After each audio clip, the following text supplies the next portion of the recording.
Kami berlatar belakang dari keluarga para pendeta. Bapak saya pendeta, gembala sidang. Ibu saya pendeta, gembala sidang. Istri saya juga pendeta. Istri saya juga pendeta. Istri saya juga pendeta.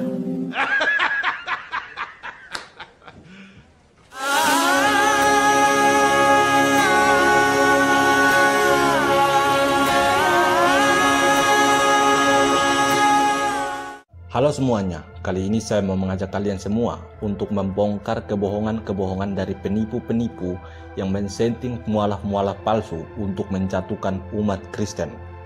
Nah, sekarang saya punya dua video yang akan saya tunjukkan kepada kalian semua. Video ini berisi tentang kesaksian palsu dari mualaf settingan yang mengaku bernama Philip Yehuda. Video pertama di tahun 2018 ketika Philip Yehuda mengucapkan 2 kalimat syahadat. Dan video kedua di tahun 2020 ketika Philip Yehuda keceplosan tentang kebohongannya. Oke, mari kita bongkar. Yang pertama, kebohongan nama Rahmat.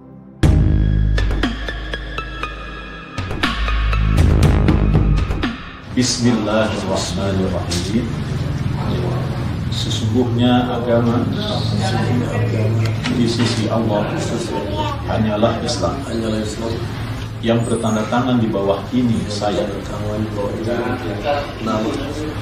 Nama Theophilus Philip Yehuda Rahmat Simanjuntak. Theophilus Philip Yehuda Rahmat Simanjuntak. Nah, kalian sudah dengar bahwa orang ini mengaku namanya adalah Theophilus Philip Yehuda Rahmat Simanjuntak. Berarti orang ini adalah orang yang berasal dari Medan, karena marga Simanjuntak berasal dari Sumatera. Tapi saudara, dari nama ini ada yang ganjal. Kenapa saya bilang ganjal? Karena di dalam namanya terdapat kata Rahmat. Setahu saya, nama Rahmat ini identik dengan nama-nama Muslim. Orang Kristen dari lahir kayaknya tidak ada yang bernama atau menggunakan nama Rahmat. Kalaupun ada, baru kali ini saya mendengarkannya. Bagaimana menurut kalian? Apakah baru mendengarkannya juga atau sudah pernah mendengarkannya? Nah, itu keganjalan yang pertama. Yang kedua, kebohongan gelar master agama.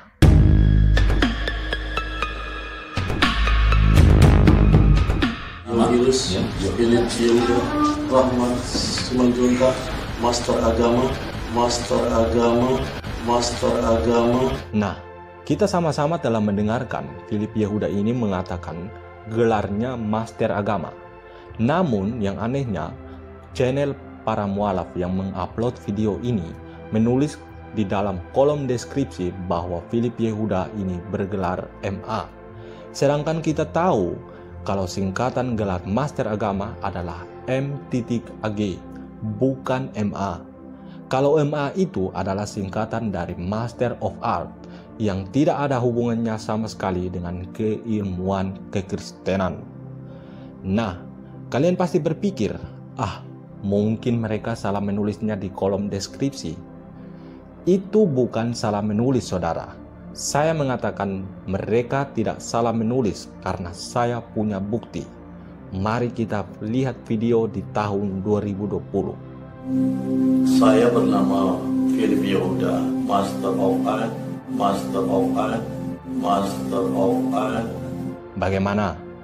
Jelas tidak Philip Yehuda mengatakan dirinya bergelar Master of Art atau MA, sesuai dengan apa yang tertulis di dalam kolom deskripsi tadi.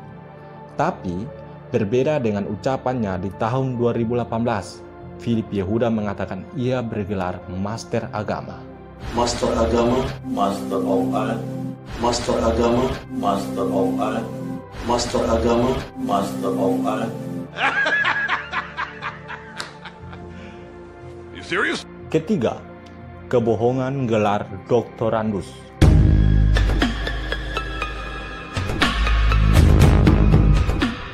Theophilus Philip Yehuda Rahmat Simanjuntak, Master agama, doktorandus. Philip Yehuda mengatakan dirinya bergelar doktorandus, sama dengan yang tertulis di dalam kolom deskripsi channel mualaf ini, bahwa Philip Yehuda bergelar doktorandus. Tapi menurut pernyataan Philip Yehuda di tahun 2020 ini, tidak ada gelar doktorandus pada dirinya. Mari kita lihat pernyataan tersebut. Saya bernama Philip Yehuda, Master of Art, Master Divinity dan Master Theologia, Master of Art, Master Divinity dan Master Theologia. Baca. Bagaimana? Apakah ada gelar doktorandus yang disebutkan? Yang disebutkan adalah Master of Art atau MA, Master of Divinity atau MDiv, dan Master Teologi atau MTH. Tidak ada doktorandus. Jadi jelas ini adalah settingan dan kebohongan, karena pernyataan Philip Yehuda di tahun 2020 bertolak belakang dengan pernyataannya di tahun 2018.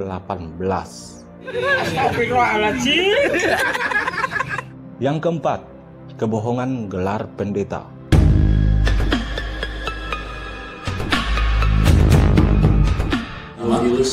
Philip Yehuda Rahmat Simanjuntak, Master Agama, Doktorandus, Pendeta.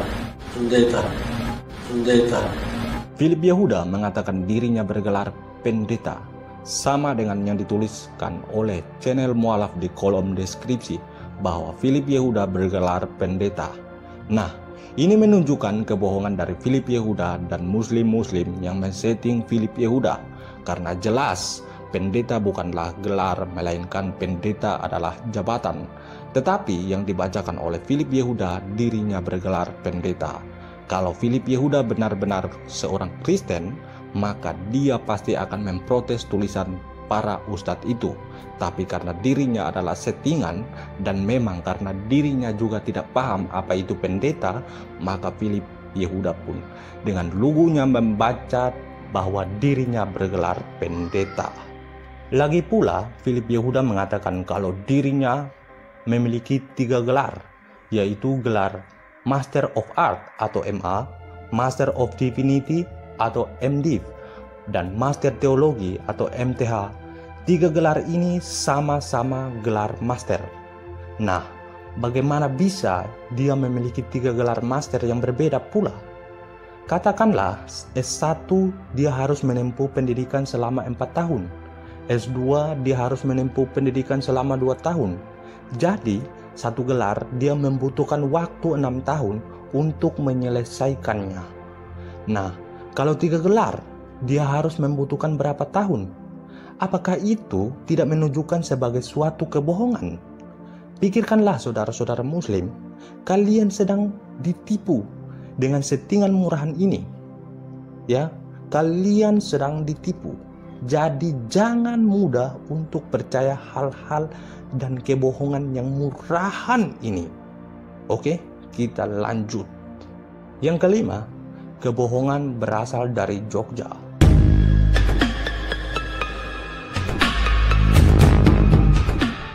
Saya dapat hidayah pada tahun 2018. Pada saat itulah saya syahadat di Kementerian Agama Kota Jogja, karena memang saya berasal dari Jogja.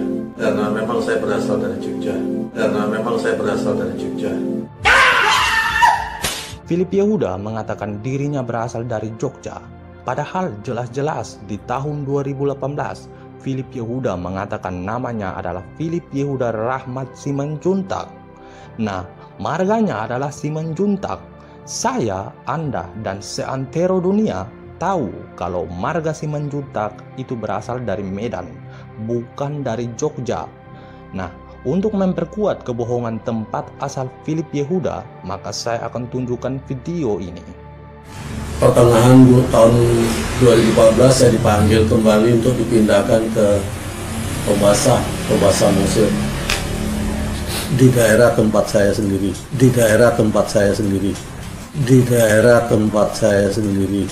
Apakah kalian sudah mendengarkan?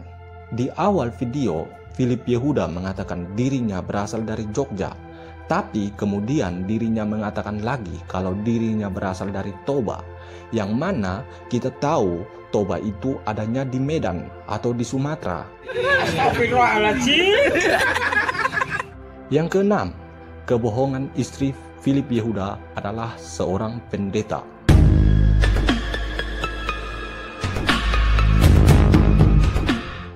Kami berlatar belakang dari keluarga para pendeta.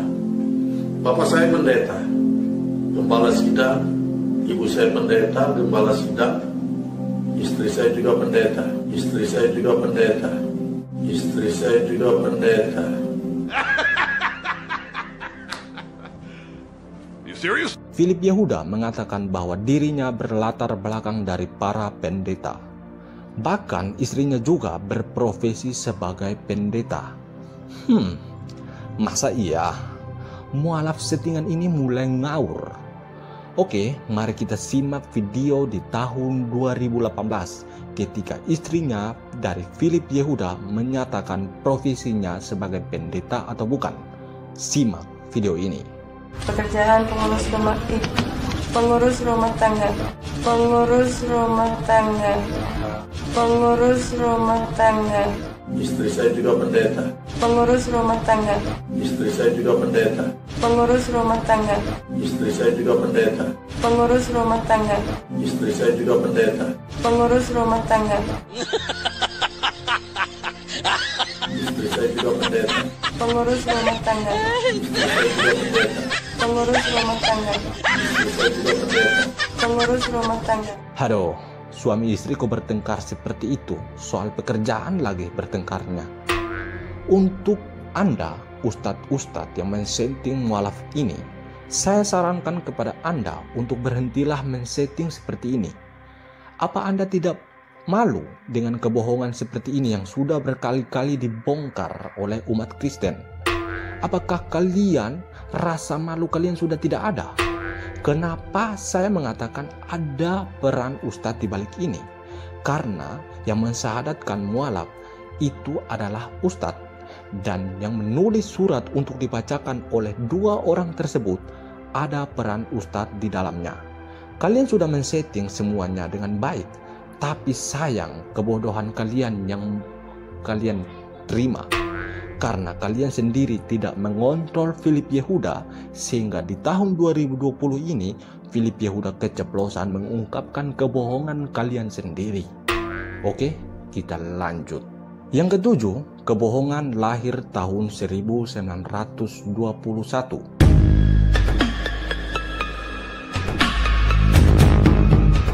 Yang bertanda tangan di bawah ini saya, nama Evina, tempat tanggal lahir Brebes 28 November 1991.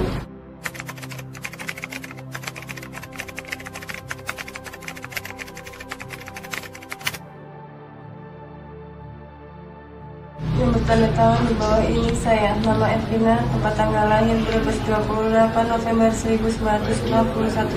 1991. 1991. 1991. 1991. 1991. Brebes 28 November 1991.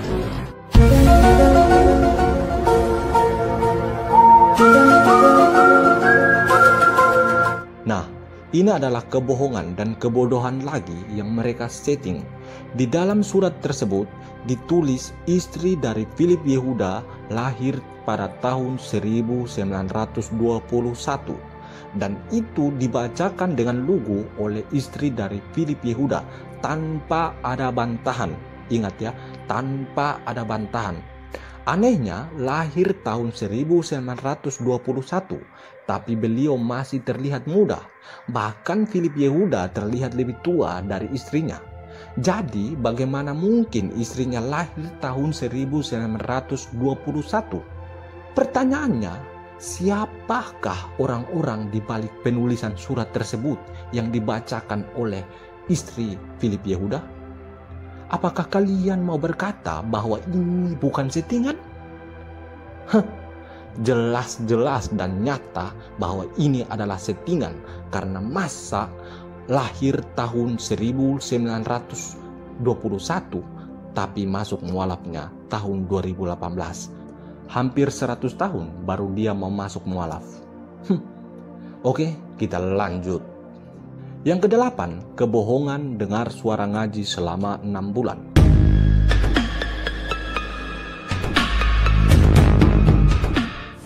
Kami berjalan terus dalam pelayanan seperti biasa, tapi 6 bulan terakhir,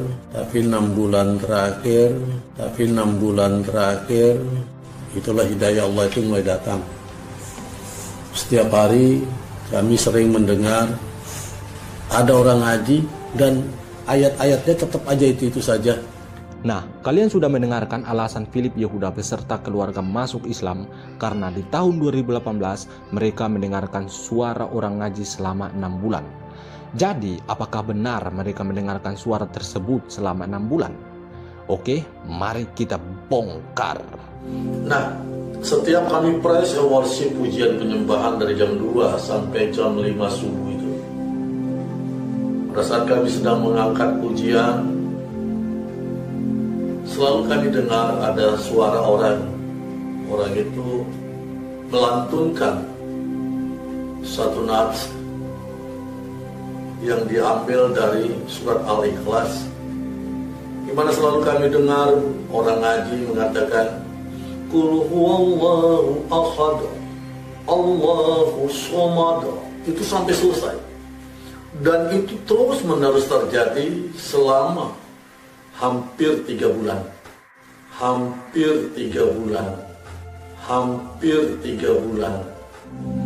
Kalau kamu bilang kita harus hijrah, harus pindah agama hanya karena hampir 3 bulan ini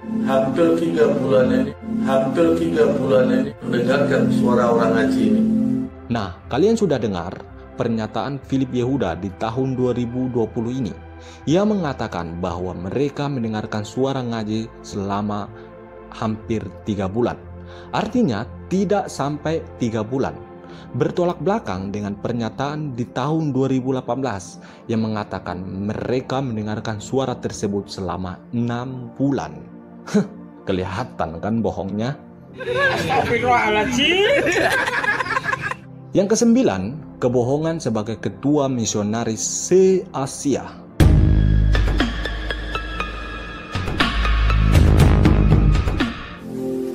Pada masa lalu, saya adalah seorang gembala sidang, seorang pendeta.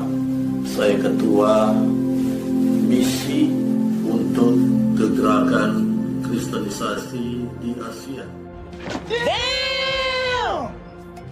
Philip Yehuda mengatakan bahwa dirinya adalah mantan ketua misionaris se-Asia, terutama Asia Tenggara dan Asia Timur. Hello guys, kalian mau berbohong itu jangan tinggi-tinggi guys, karena kalau terbongkar seperti ini malu kan? Pada tahun 2017 saya kembali dari Tiananmen, Beijing, karena saya ketua departemen misi. Base camp saya ada di Toronto, Kanada. Baca. Ketua misionaris Asia kok kantornya berada di Kanada?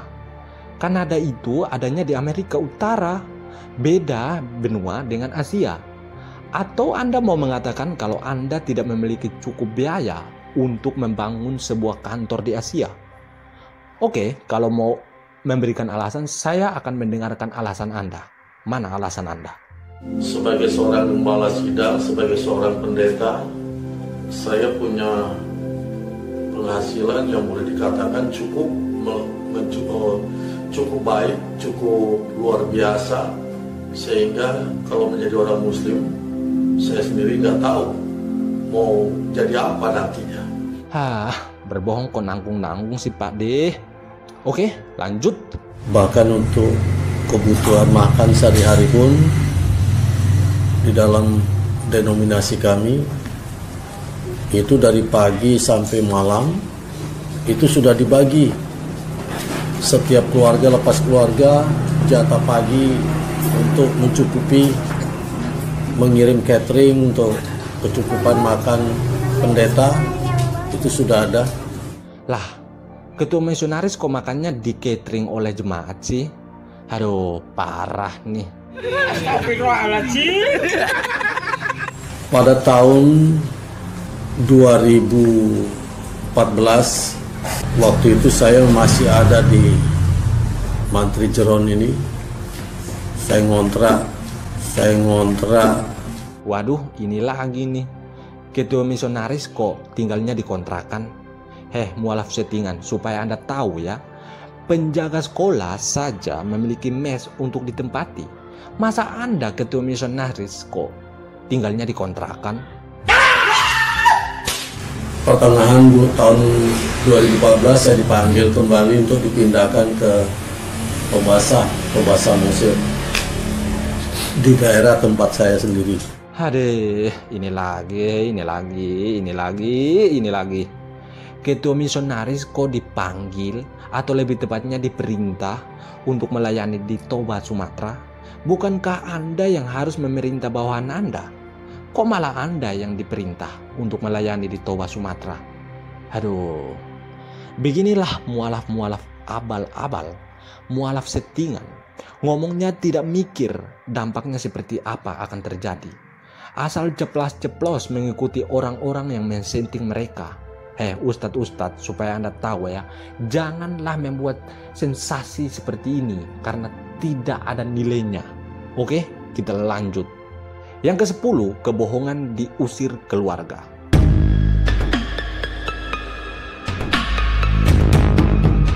Dari caci maki yang kata Andy bilang kebun binatang sampai hutan belantara, dari yang kaki 4 sampai kaki 8 itu udah biasa dan kami terima. Akhirnya kami meninggalkan Sumatera Utara, kami meninggalkan keluarga dengan segala cara dan upaya, sehingga kami pun bisa sampai kembali di kota Jogja ini. Kami sampai di Jogja ini kemarin hari Minggu. Nah, di tahun 2018, Philip Yehuda mengatakan mereka mendapat perlakuan kasar berupa ucapan-ucapan kotor di lingkungan yang ada di Sumatera. Sehingga mereka meninggalkan keluarga, ayah, ibu mereka tinggalkan di Sumatera dan berangkat ke Jogja. Dan di Jogja lah mereka memproklamirkan syahadat. Apakah benar mereka mendapatkan tekanan dari keluarga sehingga mereka meninggalkan Sumatera dan menuju ke Jogja? Oke, mari kita bongkar. Sampai akhirnya kami ribut dengan keluarga, kami menyingkir dari Jogja, dan alhamdulillah kami hijrah ke kota Bandung. Aduh, kelihatan kan bohongnya? Di tahun 2018, Philip Yehuda mengatakan mereka ribut dengan keluarga di Sumatera, makanya hijrah ke Jogja. Kok sekarang beliau malah bilang kalau mereka ribut dengan keluarga di Jogja sehingga hijrah ke Bandung? Haha, parah. Settingan mualaf ini sangat jelas dan sangat nyata dan tidak berbobot sama sekali. Nah, di video yang berikut ini saya mau tekankan dengan keras untuk kalian kristolog palsu. Tapi sebelum itu mari kita simak videonya. Kami berkumpul untuk memperdalam iman Islam melalui kajian-kajian, tetapi yang paling fokus adalah kajian tentang Islam dan Rasulullah Shallallahu Alaihi Wasallam melalui perspektif daripada kitab Injil, di mana ada nubuatan-nubuatan dan ramalan-ramalan di dalam kitab Injil sendiri yang berbicara tentang Islam dan Rasulullah. Untuk yang ini saya mau sampaikan kepada kalian semua orang-orang serakah, janganlah kalian mengusik-usik kitab agama lain. Apakah agama kalian tidak bisa berdiri sendiri tanpa kitab Injil? Serapukah itu agama kalian sehingga harus menggunakan Injil? Katanya kitab kalian adalah kitab yang sempurna. Kenapa harus mengotak-atik kitab agama lain? Katanya Injil sudah dipalsukan. Kenapa mau mengotak-atiknya lagi? Agar kalian tahu, tidak ada sedikit pun ramalan-ramalan tentang nabi kalian di kitab Injil. Karena kitab Injil bukanlah ramalan. Ramalan tentang nabi kalian adanya di dukun-dukun, bukan di kitab Injil. camkan itu baik-baik. Hai ustadz-ustadz yang mengaku kristolog palsu, markibong, mari kita bongkar.